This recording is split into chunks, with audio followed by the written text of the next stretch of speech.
Matthew 14. At that time Herod the Tetrarch heard the reports about Jesus, and he said to his attendants, "This is John the Baptist. He is risen from the dead.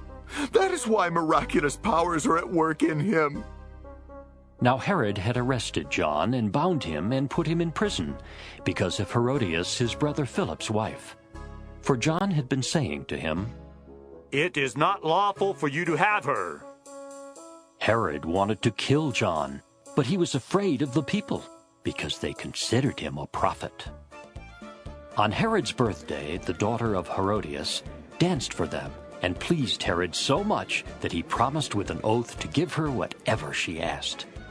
Prompted by her mother, she said, "Give me here on a platter the head of John the Baptist."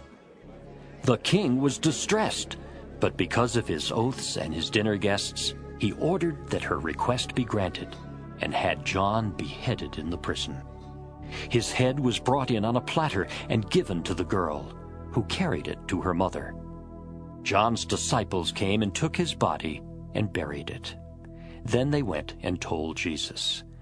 When Jesus heard what had happened, he withdrew by boat privately to a solitary place. Hearing of this, the crowds followed him on foot from the towns.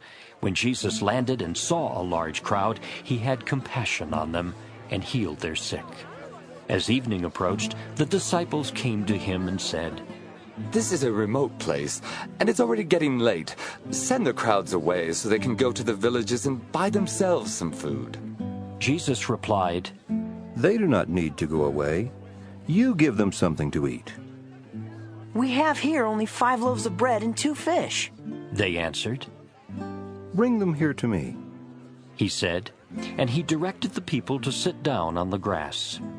Taking the 5 loaves and the 2 fish, and looking up to heaven, he gave thanks and broke the loaves. Then he gave them to the disciples, and the disciples gave them to the people. They all ate and were satisfied. And the disciples picked up 12 basketfuls of broken pieces that were left over.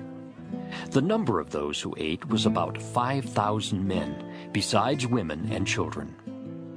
Immediately, Jesus made the disciples get into the boat and go on ahead of him to the other side, while he dismissed the crowd. After he had dismissed them, he went up on a mountainside by himself to pray. When evening came, he was there alone. But the boat was already a considerable distance from land, buffeted by the waves, because the wind was against it.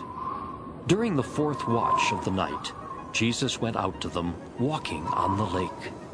When the disciples saw him walking on the lake, they were terrified.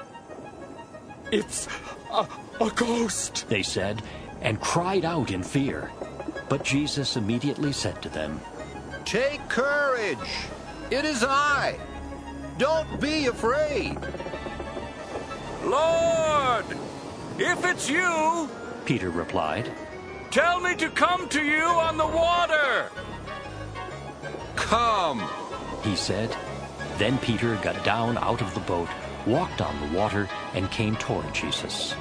But when he saw the wind, he was afraid, and beginning to sink, cried out, "Lord, save me!" Immediately Jesus reached out his hand and caught him. "You of little faith, why did you doubt?" he said. And when they climbed into the boat, the wind died down. Then those who were in the boat worshipped him, saying, Truly you are the Son of God." When they had crossed over, they landed at Gennesaret. And when the men of that place recognized Jesus, they sent word to all the surrounding country. People brought all their sick to him and begged him to let the sick just touch the edge of his cloak, and all who touched him were healed.